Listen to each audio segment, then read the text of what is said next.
Good evening, everybody.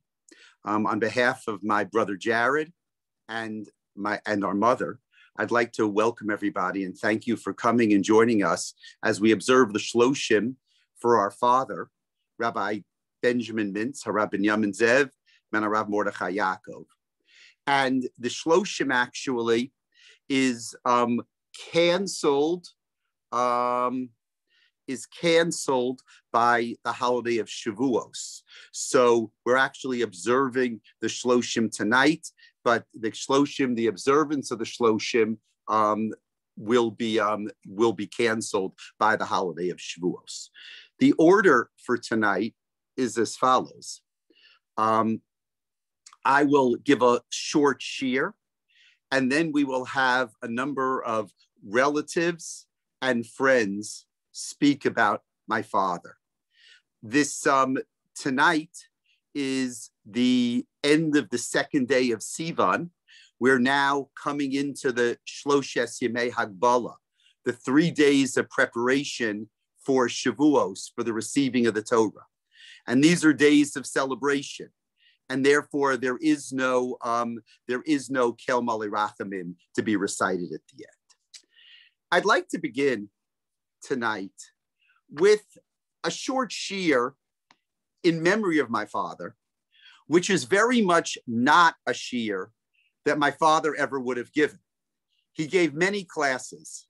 I am sure that he never gave this class because my father didn't really like Gemara. He always said that, take it for what it is, they ruined the Gemara when they put Tosfos on the page. Now, that needs its own analysis, not for now, but Gemara was not his thing. He loved Chumash, he loved Medrash, he loved Jewish history and Jewish art. Gemara wasn't his thing.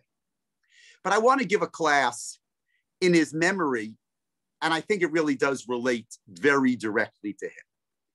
And the person I want to focus on tonight is actually a hero of the holiday of Shavuos.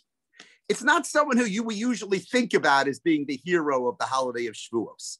When you think about Shavuos, I guess you think about Moshe, you think about Har Sinai, you think about God, you think about Ruth. But I want to tell you about somebody else. I want to tell you about Rabbeinu Tam. Rabbeinu Tam was the grandson of Rashi. Rashi, we know, the great Rashi. My father would refer to him as the friend of all Jews.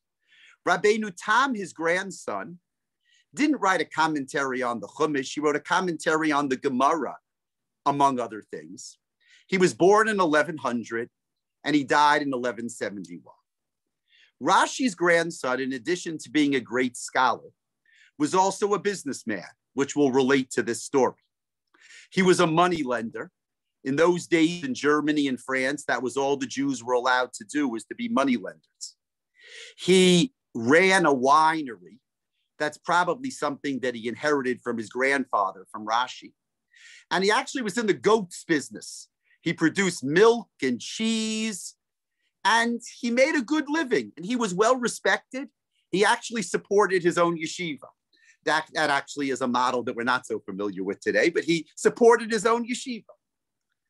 On May 8th, 1146, the second day of Shavuot in 1146, Rabbeinu Tam was in his shul in the city of Ramerupt, and the Crusaders entered the shul. We know the story of the Crusades. How many times did my father tell the story of the Crusades? The Crusaders, the German, French Christians who were traveling to Jerusalem to reconquer Jerusalem from the Muslim infidels. As they traveled from city to city in Germany and France, they went into the shuls, they went into the Jewish homes, and they gave the Jews a choice, convert or die. They went into the shul in Ramerupt, and they dragged Rabbeinu Tam out of the shul. And they were ready to crucify him, literally to crucify him. What better way to deal with the head of the Jews?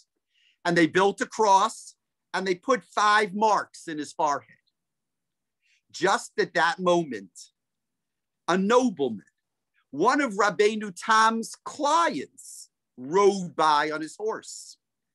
Rabbeinu Tam had done favors for this nobleman, including waiving interest. The nobleman saw what was happening. He went over to these crusaders and he made a very simple argument. He said, what's the point of killing this Jew? It'll just be another Jew who you killed. Give him to me and I'll convert him to Christianity. Somehow he was able to convince the crusaders that that was a good argument, and they gave him Rabbeinu Tam. He rode away with Rabbeinu Tam. Rabbeinu Tam was freed. They made a deal. Rabbeinu Tam was freed, and he was able to, he actually went to Rashi city, Troyes, and he was able to start again. Rabbeinu Tam's salvation, he was saved on the second day of Shavuos in 1146. And in honor of Rabbeinu Tam and in memory of my father, I'd like to share something with you that was written by Rabbeinu Tam, something that my father loved very much, and that was piyutim. Piyutim were the additions to the davening. We all know the additions to the davening. That's what we do on Rosh Hashanah and Yom Kippur, when we add Unasana Tokef, V'chol Maminim, all the davenings of Rosh Hashanah and Yom Kippur. My father loved those davenings. All the years I would ask my father, our conversation after Yom Kippur would always be exactly the same. I would say to my father, how was Yom Kippur in Shul? How was the Chazan? And he would always say the same thing. I don't really know. He said, I got to Shul, I started studying the piyutim, and by the time I finished the piyutim, Yom Kippur was over. My father loved the piyutim. But believe it or not, in the Middle Ages, whether or not to say these additional prayers was a point of controversy. People didn't like to add to the prayer service something that wasn't actually written in the Gemara, or at least part of the tradition. And there were those who tried to eliminate these additions to the davening. Rabbeinu Tam was opposed to that. Rabbeinu Tam loved these piyutim, and he defended these piyutim. And I'd like to share with you a very short paragraph written by Rabbeinu Tam, which I think will make my point, which would have made my father smile. Now, my father, as you know, my father was not one for source sheets. He didn't know about source sheets. What my father did was he would always go to the back room and take out the book that he would read from. And he would always tell you a story about where he bought the book. So I'll tell you a story. It's not very interesting. This book, the Machzor Vitri, the new edition of the Machzor Vitri, actually I bought in the Yeshiva University Sfarim sale several years ago. But I will say, as we talk about bookstores, that it would only be fair on my father's Shloshim to say that my father's favorite place, literally in the entire world, was a bookstore called S. Rabinowitz at 30 Canal Street, more or less on the corner of Canal and Essex on the Lower East Side. For decades, the highlight of our trips to New York was a trip to Rabinowitz's. If you want to know what books Rabinowitz's had, just go to 1440 Hemlock Street, because my father over the years basically bought out Rabinowitz's. Now, what I give you here in the Machzor Vitri, first of all, the Machzor Vitri was a book of laws of davening, laws about davening, written by a student of Rashi called Rabbeinu Simcha. It was a very important book in Ashkenaz in the medieval period. And this is a quote from Rabbeinu Tam. Umipnei pritzei amenu. And from those who try to break through among our people, that's bad, right? People who try to break the rules. Nitnasu lahamid charon v'nichshalu. They tried to raise themselves to be angry, to make trouble, and they fell down. Yirkav shemam. May their names be blotted out. Ki lo laHashem hima. Wow. Can you imagine saying that about a group of people? Who are those group of people? These are the groups of people who wanted to eliminate the piyutim, these additional prayers on Rosh Hashanah and Yom Kippur. And Rabbeinu Tam says they were bad people. Why did they want to eliminate the prayers?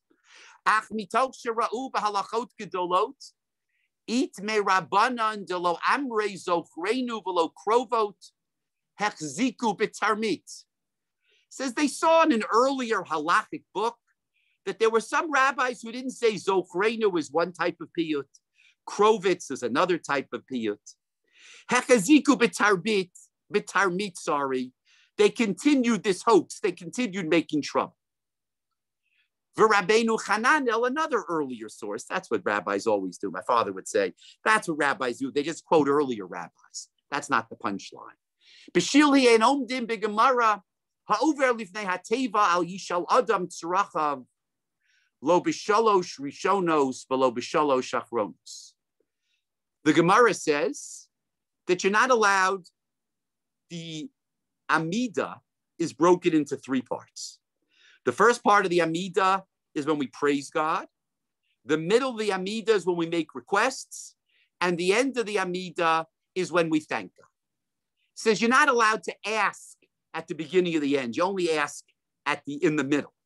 Now, these piyutim appear basically at the beginning. So the Rabbeinu Chananel says you can't recite these piyutim because we're asking God, right? Miyichya miyamus, we're asking God for things. Tzarchei yachid, aval tzarchei rabim shari. Daha kol shalosh achronos, tzarchei rabim minhu. He says, no, Rabbeinu Chananel says it's okay. Because when we say miyichya and miyamus, we're not asking for ourselves, we're asking for everybody. And that you can do anytime you want. V'ima she'eved mevakesh be'rabo, yachol lishol tzarchei chaveirav shehem rabim. You can ask for your friend anytime you want. Tahainu kvod harav she'rabim tzrichim lo. She'kein matzinu ba'avoda v'hoda v'sim shalom kulam tzarchei rabim. So basically, Rabbeinu Tam says that there was a debate in the generations before he lived about whether to say these additional prayers. And now we get to the kicker, the line that I want. The Ode, and Rabbeinu Tam says, and furthermore, Al yishal adam tzrachav. Don't ask, says the Gemara, your personal needs. Kamo, similar to another line in the Gemara. Al yitpalel adam bebayit she'ein bo chalonot. Don't daven in a place that has no windows. Ukamo, al yotzi adam atzmo min haklal. Don't remove yourself from the community. Shamishna lefi darka hotzia atzma. Rabbeinu Tam says the Gemara, basically the Mishnah, is filled with all these generalities. Don't ask for your own needs. Don't daven in a place that doesn't have windows. Don't remove yourself from the community. He says, they're all over the place, these generalities. And you know what? They're broken all the time. The Mishnah in the end of Bracho says, Al yishal adam, al yotzi adam atzmo min haklal, don't take yourself out of the community. And the next line of the Mishnah, they said that the language that you use in the benching, you take yourself out of the community. Rabbeinu Tam says, beware of these generalities. These generalities, like don't ask for things at the beginning of the davening. They're generalities. They're rules that are made to be broken. He says, Ba'asara v'hu omer bo. Ukemo al yamod adam b'makom sakon. Says, don't daven in a place which is dangerous. And all the Gemara is filled with examples of situations where rabbis daven in places that were dangerous. Virov Sheba'el, and many other examples like this. Kigon Elu Devarim Einan Dafka. Whenever it says these are the rules, it's not the rules, they're made to be broken. Vidok Vitishkach. And study it carefully and take note, he says. Look what Rabbeinu Tam says. Rabbeinu Tam is trying to defend the recitation of these additional prayers. The prayers that many of us, not just my father, would say, make the davening on Rosh Hashanah and Yom Kippur. He's angry that the earlier generations try to poke holes in these additional prayers, try to prove that they were no good. So Rabbeinu Tam goes through a kind of quasi-halakhic argument, the kind of argument that my father wouldn't have liked very much, right? This rabbi says this, and this rabbi says that, whatever it is. But then he makes a very good point, which I think is right up my father's alley. The point that he makes is, he says, the Mishnah and the Gemara say a lot of things. Don't always take them so seriously. Don't always consider that, that they're the rules, that the rules can't be broken. Sometimes the Mishnah will say something and the rules can be broken. And Rabbeinu Tam says this is just such an example. The Gemara might say that you shouldn't say these personal prayers at the beginning of the Shmoneh Esrei. Good, the Mishnah says it. But you know what? Rules are made to be broken. I want to tell you something. No one made this argument except for Rabbeinu Tam.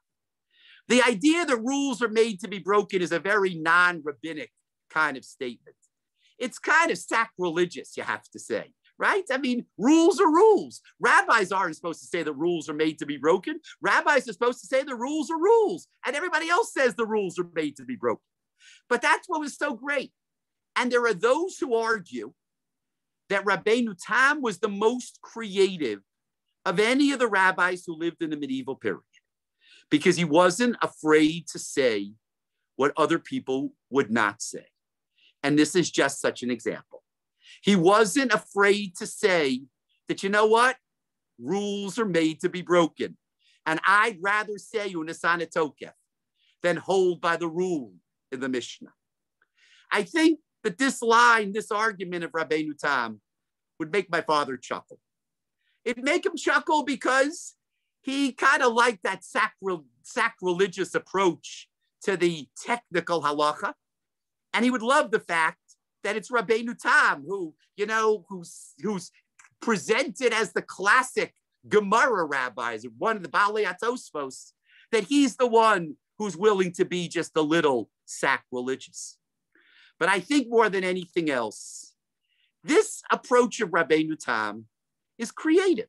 Who would ever think of that? Who would ever have the guts, the chutzpah to say that the reason you say Unisana Tokef is because rules are made to be broken? That's not the way rabbis talk. But no, he was creative. He was willing to say things that other people weren't willing to say. He was willing to suggest ideas, even though nobody else suggested them. And my father was very much like that. My father he read a lot of books. He had a lot of books. But he would always say, he had a line when he told you a Dvar Torah, and he asked him, where'd you see this Dvar Torah? He would always have the same line. He would say, I saw it here. He said, I don't know if this person actually said the Dvar Torah. It might be that when I was reading what he said, I thought of this Dvar Torah. And that's what my father was. That is, he read a lot of books, but his creativity didn't necessarily come from what he read, but he read things and they made him think about other things. And that allowed for his creativity.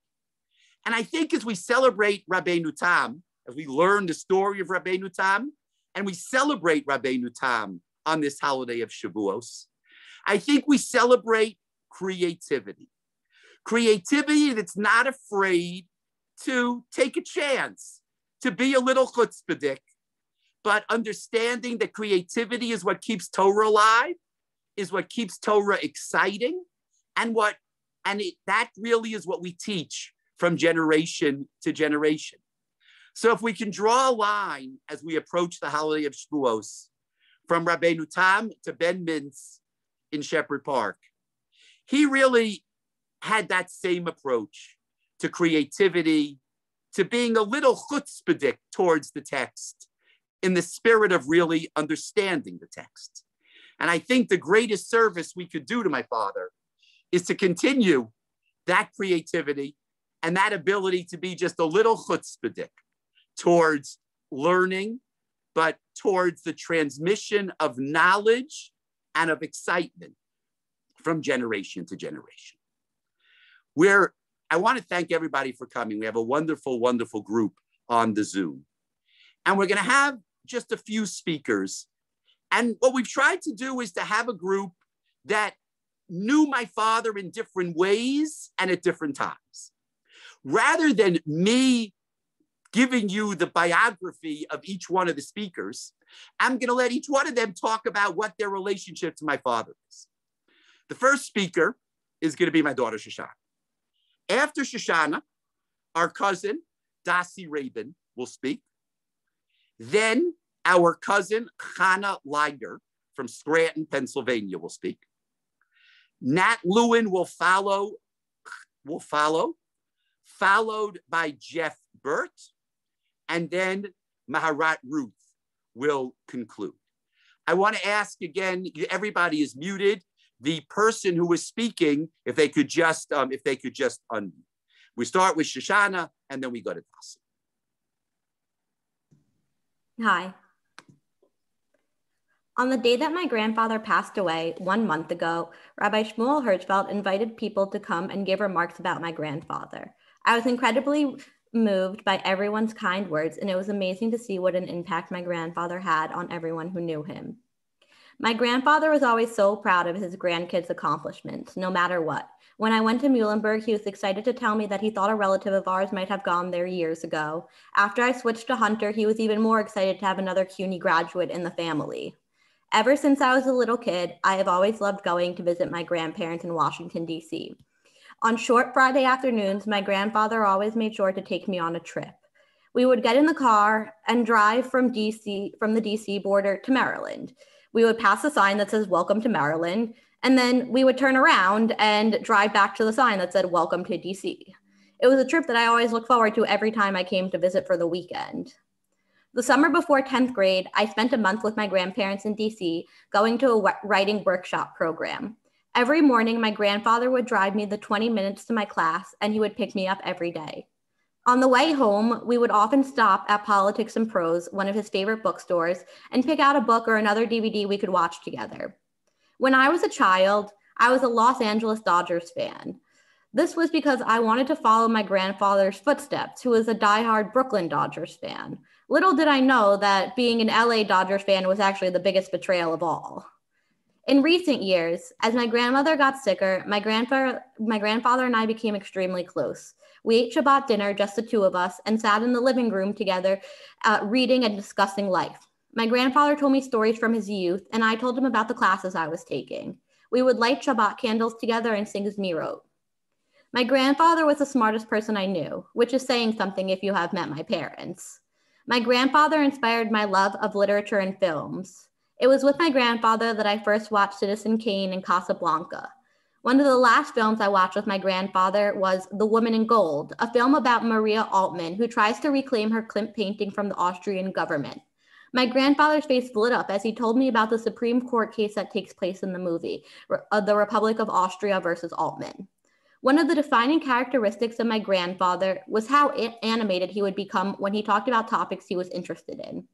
When I took a Shakespeare class and we read Othello, he insisted I take his copy of the play, one of many that he had. And I still have it right here on my bookshelf. I told him the exact version that I needed because he has one copy of Othello in every single version of Shakespeare that there is in every print. He helped me with my ideas and wanted me to send him my final paper because he was so proud of my work. As I write my thesis on literary theory in the Book of Esther, my grandfather's help will be missed on a topic I am sure he knows everything about. There are 100 more stories and wonderful things I can tell about my grandfather, and I look forward to telling them for the rest of my life. Thank you, Shoshana. Dasi. I'm on mute. Yep. Yeah. Well, I'm going to talk about my relationship to Ben, but Shoshana has touched on several topics that I'm going to touch upon. Benjamin and I go back a long way, more than 60 years. I was maid of honor at his marriage to Harriet, my friend and cousin.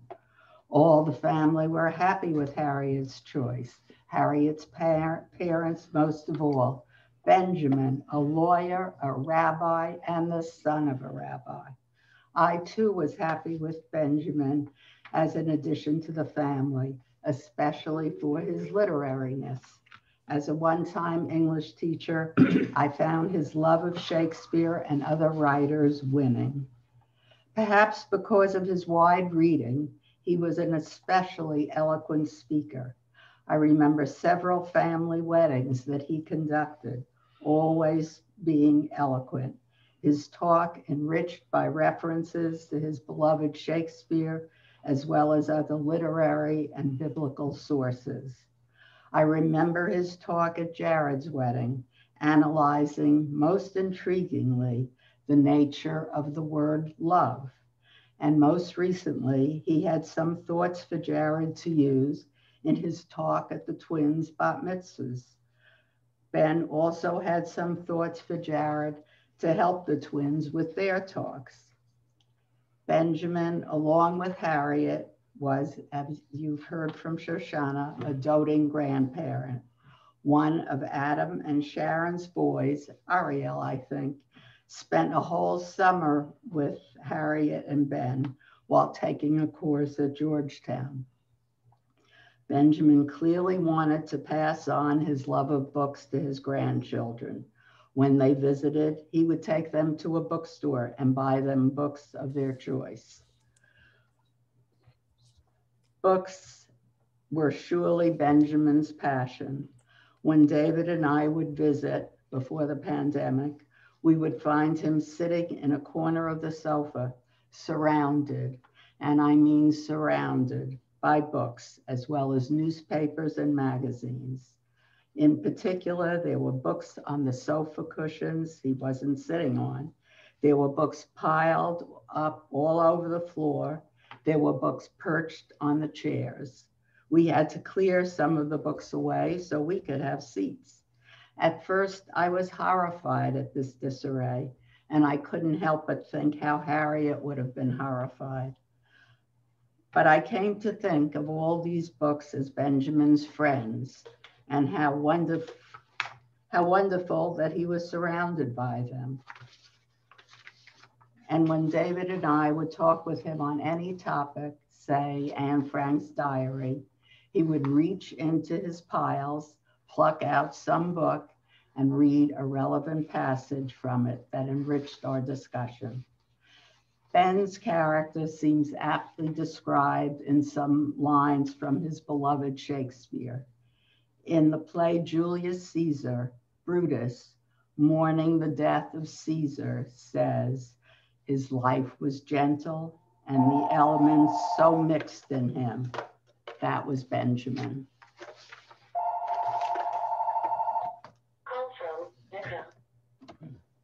I'm going to hear it. Oh.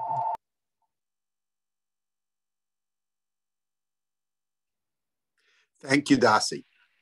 Cousin Chana Leiter from Scranton.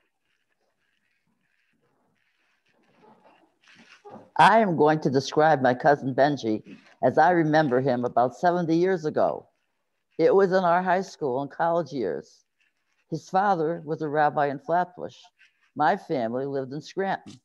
We had a fairly large family in Brooklyn as well, grandparents, aunts, cousins, but they lived a lot closer to Benji's family than we did in Scranton. But it always seemed as though the Mintz family in Flatbush were closer to the Mintz family in Scranton than they were to the family in Brooklyn. Benji and sister Naomi spent many a Shabbos and Yom with us, and we got to know them pretty well. Benji was especially close to my dad, who always welcomed him to our home by saying, "It's so good to see my favorite nephew from Brooklyn." Dad and Benji would talk extensively about Torah, politics, or current events. I don't know if they always agreed, but they were always looking for the same thing, the truth. Our Shabbos meals went on for hours. Benji was an enthusiastic participant in Zemiros and discussions.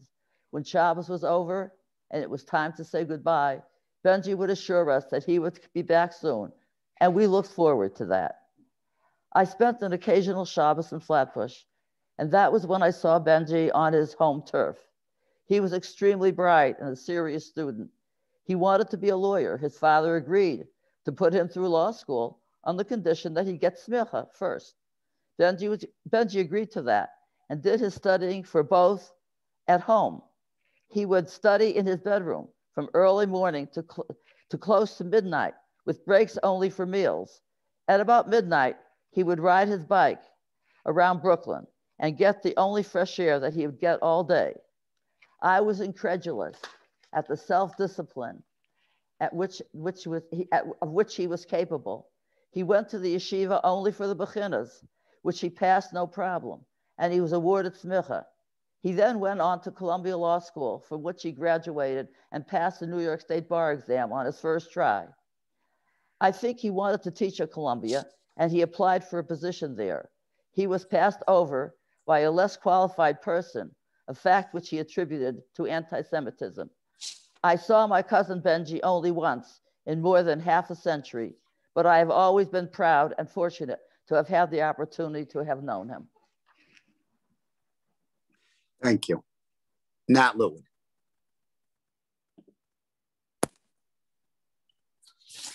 I had the privilege, really, of writing a memorial to Ben, which was published in the Washington Jewish Week. And I called him in that piece the humble, loyal, learned, liberal, and laughing pioneer, and noted that the pasuk in Mishlei, which talks about humility, which says, Lefnei kavod anava.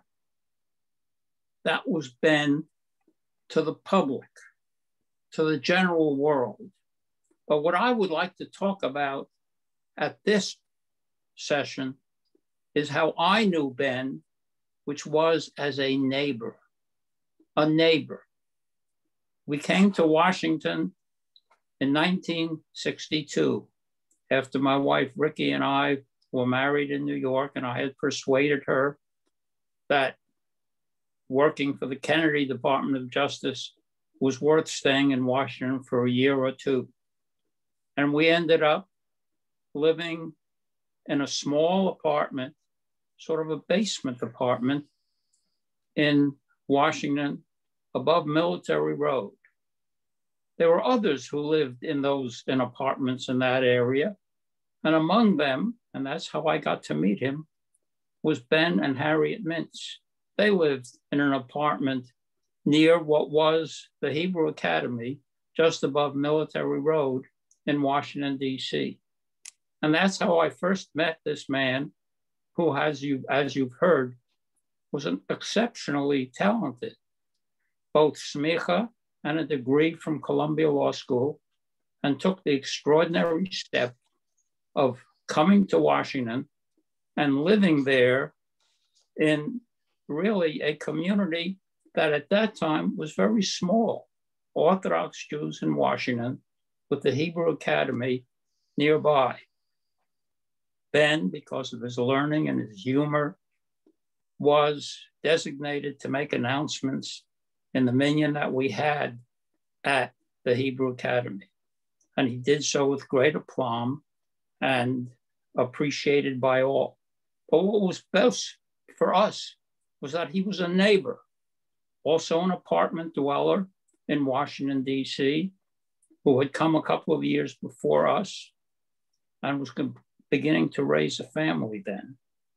And soon after we arrived, a couple of years later, the Mintzes said and told us that they had bought a home not far from where the apartments were, up in Shepherd Park.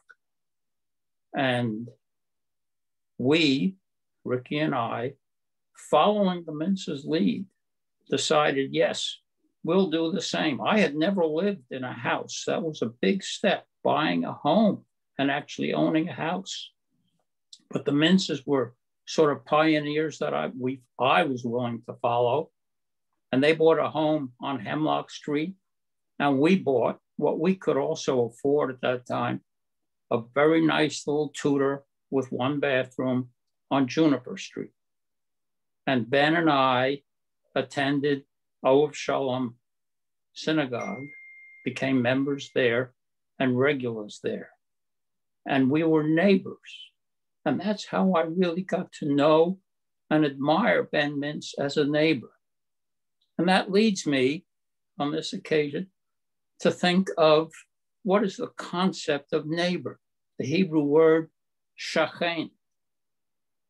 Pirkei Avos, which usually is a source of enormous learning and teaching, doesn't tell you very much. It's sort of negative. The first parak in Pirkei Avos tells you, Harchek nitai harbeli, says, Harchek mishachen ra. Stay away from a bad neighbor. Well, that's obvious. You don't want to be next to a bad neighbor. And the rabbis have a lot of commentaries on that.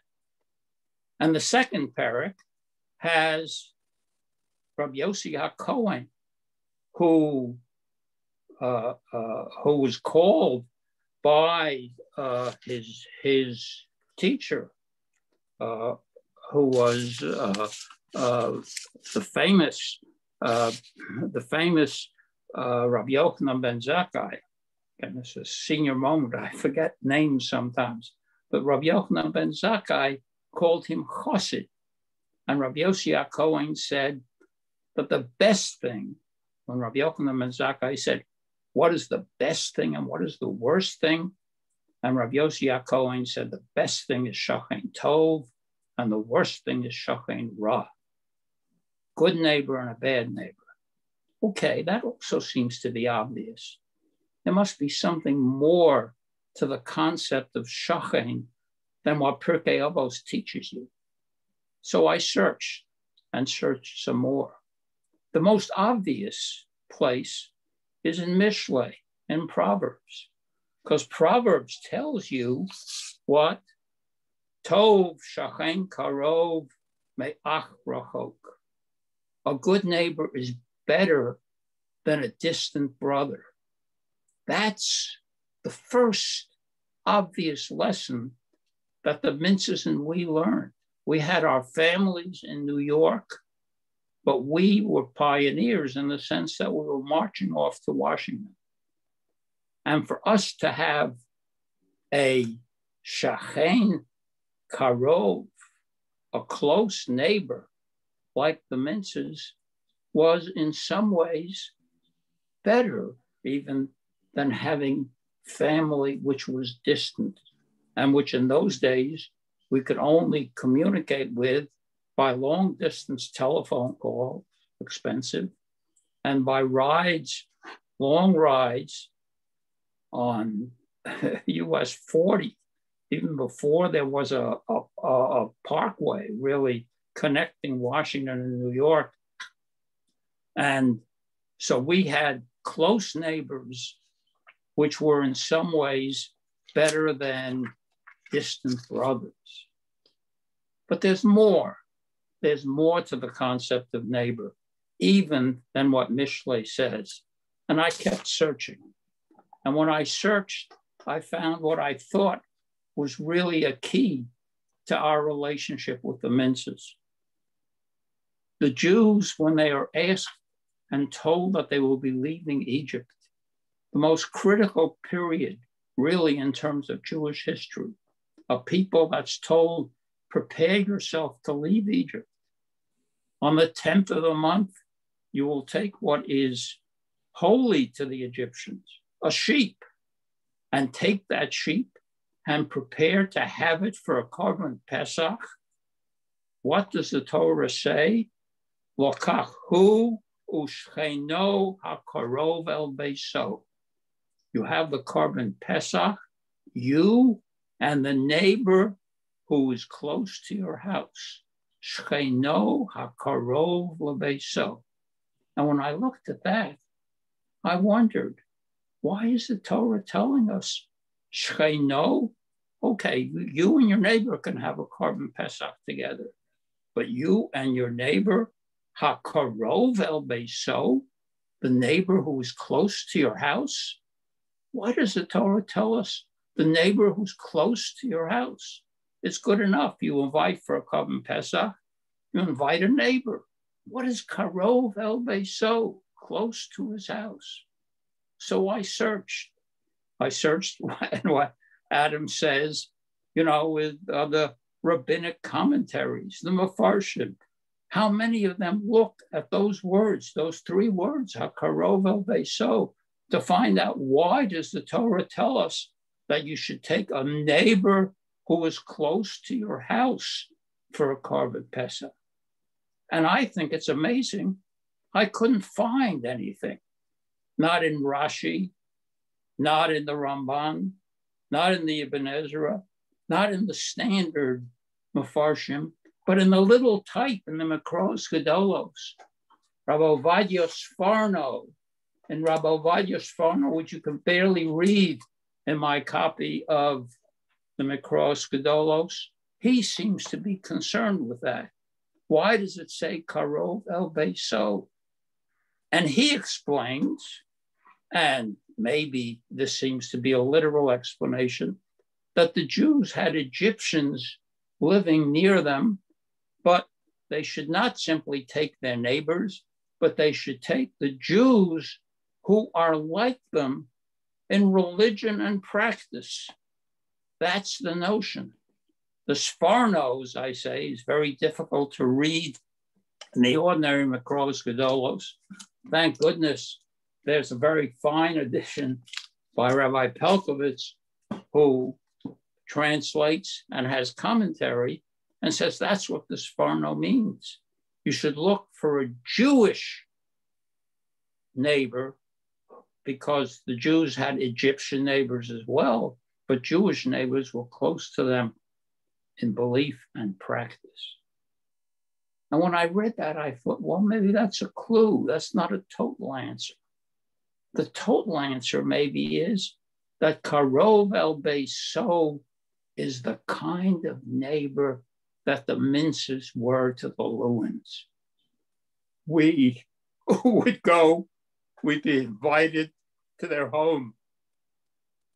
I was astounded every time I walked into that home in Hemlock Street with both Ben and Harriet by the library. I was entranced.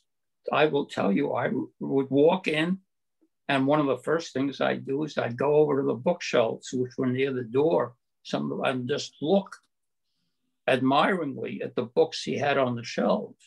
And then, of course, they had the magazines and newspapers and all, you've heard about Ben and reading, but they were neighbors who we not only were neighbors geographically, but were Karov El Beiso. They were close to our house. Harriet, Ben, we lived together.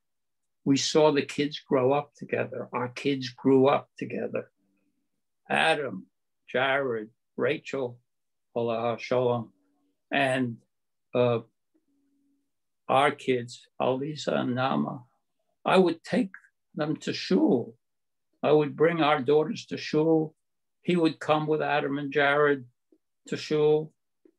We would sit in shul. There were 3 young Turks, 3 troublemakers. Ben Mintz, Max Klein, Zichrono Livracha, and Nat Lewin. And we'd sit together in the middle of Olav Shalom.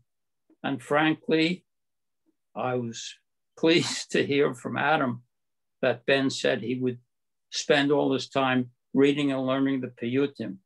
Well, he advanced from the times that I sat with him at Beth Shalom, because we would be talking, terrible during the davening, but we would be talking to each other about all kinds of subjects. We'd make fun of the older people in the shul and the rabbi. We would discuss world events, neighborhood incidents, all sorts of things. No end to the conversation. It would start in shul, it would continue during the Kiddush, and then it would go on in the street. Jared has recently told me that his recollection is having to tug at his father to get him to go home, because we would be standing on the street across the street from the shul on Juniper Street talking, and Jared would be impatient. And my daughters as well. I think Alisa and Nama were impatient because I would stand there and continue our conversations with Ben. There was no end of marvelous conversation. There was no end of admiration for his views and the things he said and the things he knew. So that was my recollection of Ben. A neighbor who was Karov El Beiso. I had the pleasure, really, of seeing Ben shortly before he was gone at the Bible Museum, where he came to hear his daughter-in-law lecture. And we talked then, and I sent him an email after that, in which I said, "Shalom, Ben, it was a delight seeing you at the Bible Museum. I continue to enjoy reading your thumbnail exegesis of the Setra of the week. Ohev Shalom every week would put out this bulletin that would come into my emails, and I loved reading how Ben, in 3 or 4 paragraphs, would summarize the Sedra, but not just tell the story, but insert beautiful little nuggets of learning, and how he was authentic, as I said. Every character, there was no Jacob, there was no Aaron, it was Yaakov, it was Aharon. The words, the names were as they were and as they should be recited, and little nuggets of learning and interest that were put into that. And I said that to him. And I received very promptly a response from him that said, "It was a pleasure seeing you and Ricky, just like old times." That's what it was, old times. We had wonderful, wonderful old times. And he'll be very badly missed. Thank you. Thank you, Nat. Jeff. Thank you very much. For the past 10 years or so, it's actually probably 12, every Sunday morning, a group of very fortunate students gathered around Ben to learn. First in the shul library, then at Ben's living room, surrounded by his wealth of books. And I need to correct this because of Daci's comments, surrounded by his wealth of friends, a better term. And then on the Zoom for the last year and a half, a very difficult time for all of us, but especially for Ben. He loved people. He loved them in his living room, not on the screen. Pirkei Avot tells us, "Let your house be a meeting house for the sages, and sit amidst the dust of their feet, and you shall drink in their words with thirst." When I first thought of quoting this and thought of his books, I was thinking of referencing dust, but it has a negative connotation, so I decided not to include it. But it was rather dusty, with 10,000 books all over the place. There was dust there. Let me share with you selected words from many of Ben's students. We had generally 12 or so people. The distribution list had 25. And over the years, I counted, we had hundreds of occasions to study with it. Deborah Kopp reflects that Ben brought out the creative forces of Torah text. And Deborah, in light of what Adam said, your use of the word creative forces of Torah text could not have been more relevant and apt. Avra Weizmann summarized, Ben was a true Renaissance man. He taught us so many lessons of life and Torah, whether sources came from literature, law, drama, Pirkei Avot, art, or other Jewish sources. Ellen Epstein adds to that, The level of his erudition was astounding. Maureen Stone. Ben was a gentleman and a sensitive teacher. From Victor Stone.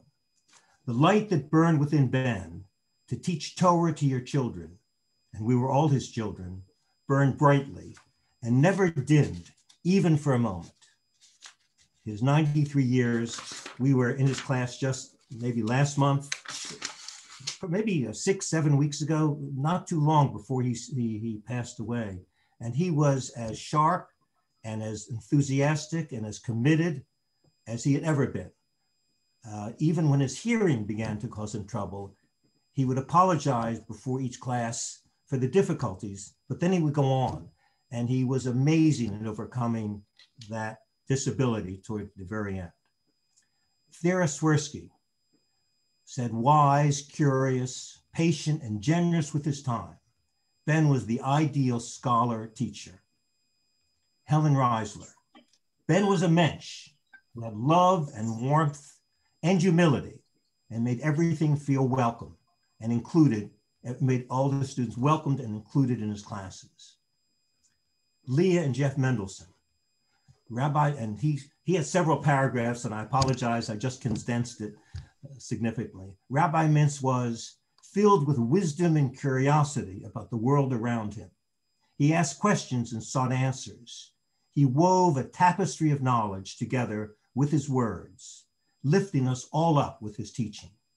The breadth of his thinking was endless, and he uniquely enlightened us by bringing together Torah and secular learning.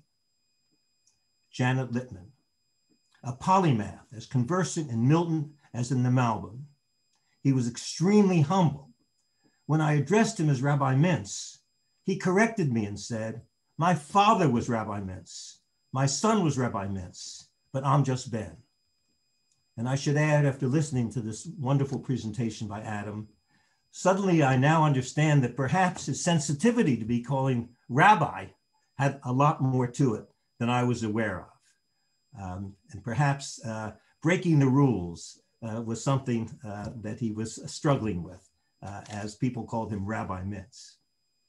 I also highlight that Janet and Elaine's reference to humility as his distinguishing characteristic is so consistent with what we heard from Nat Lewin. The article that appeared on May 5th in the Washington Jewish Week, which is available on Google. All you need to do is put in Ben Mintz, Benjamin Mintz, and you'll get to Nat's article. He closes his wonderful review of Ben's life by saying that the compass of Ben's life was humility. He calls it compass. And I think we've now had 3 people highlight that. Let me continue with the comments. Pesha Rubenstein. Pirkei Avot, chapter 4 says, Ben Zoma says, who is wise? He who learns from every man. And she continues, wasn't that Ben? So many of us felt close to him, Pesha tells us, after just a conversation or two. He was as curious to learn about the people around him as he was about Jewish texts, literature, art, movies, or the news. He delighted in conversation and was as good a listener as he was a speaker. And finally, 2 more. Mark Lazarson.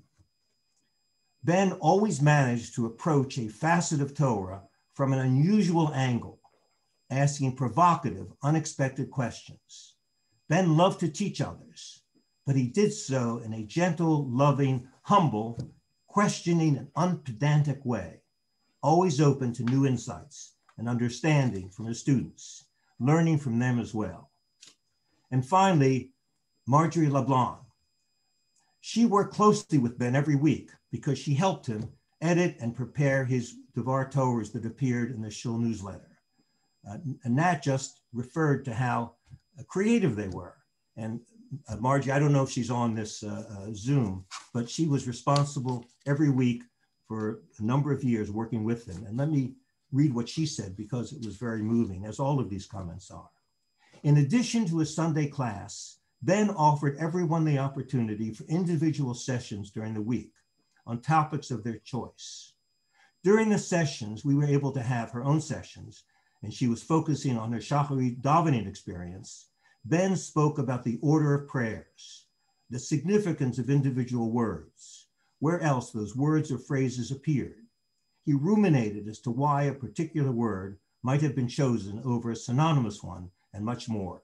And she has additional paragraphs I've shared with the family about Margie's experience. As many of you know, spent over 30 years on the faculty of Catholic University.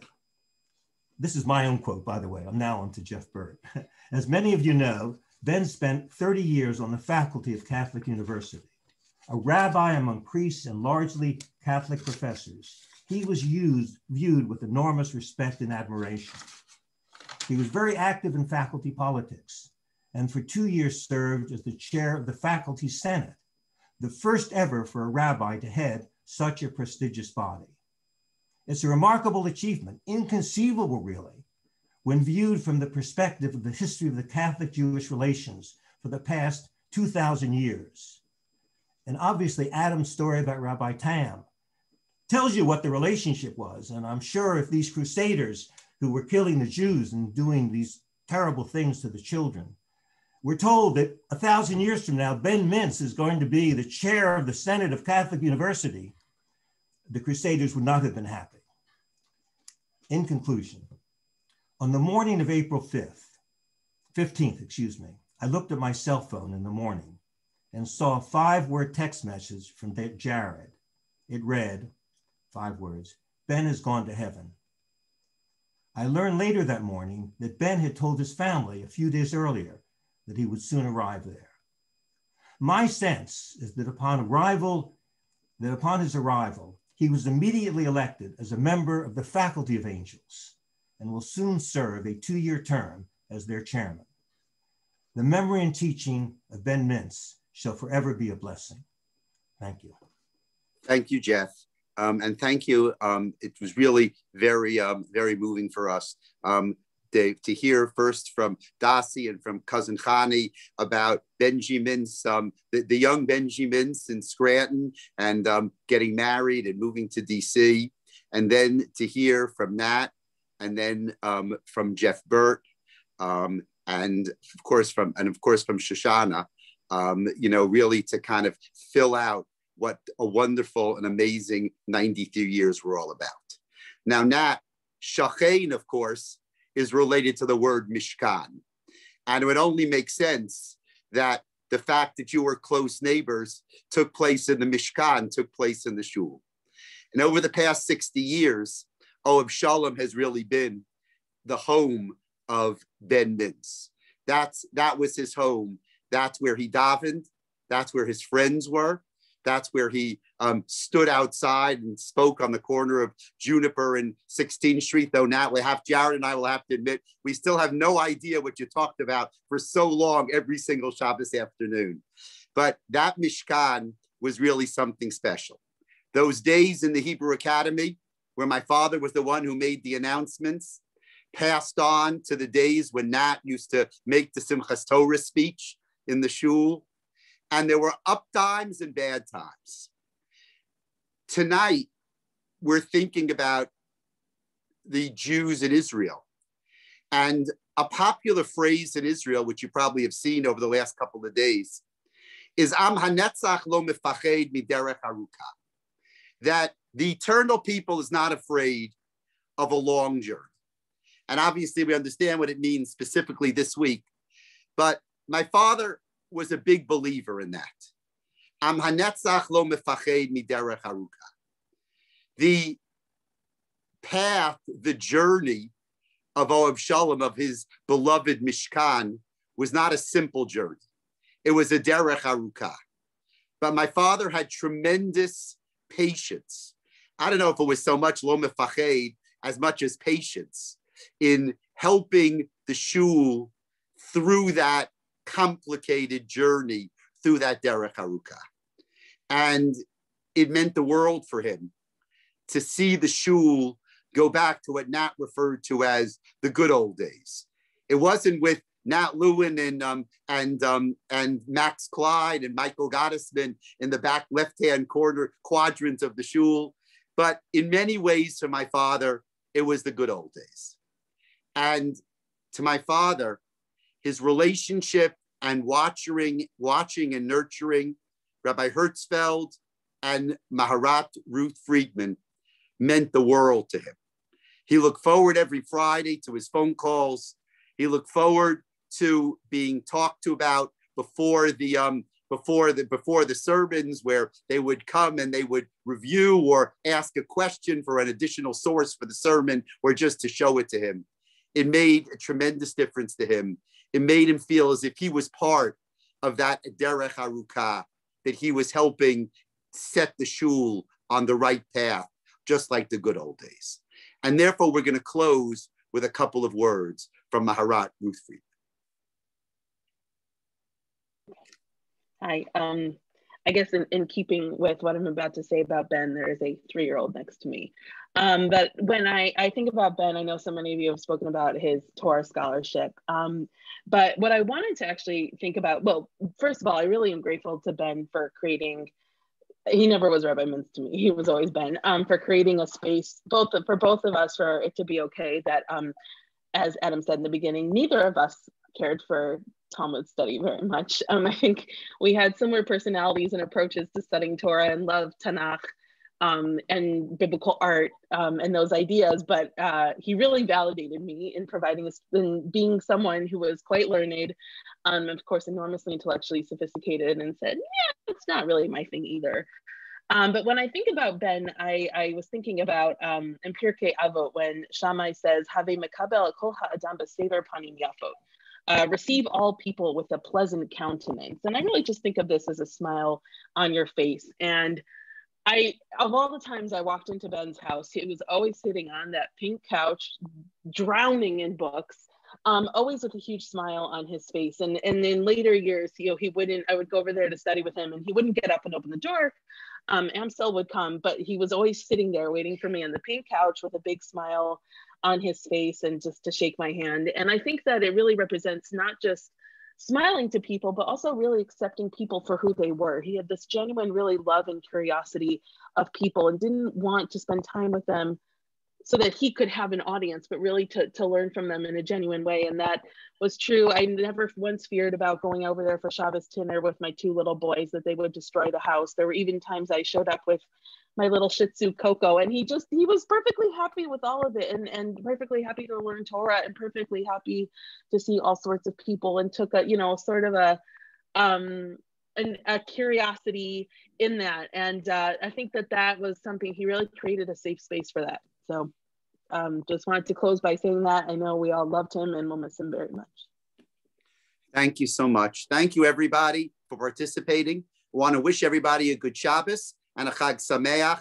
And I want to let you all know, as we prepare for Shavuos, that my father loved Akdamos. He looked forward to Akdamos. But I have to tell you the truth, he was really a fan of Yitziv Piskam. So as we read on the second day of Shavuos, as we read Yitziv Piskam before the Haftorah, we can think of my father. He, I think, understood what it really meant. Shabbat Shalom, Chag Sameach, and thank you.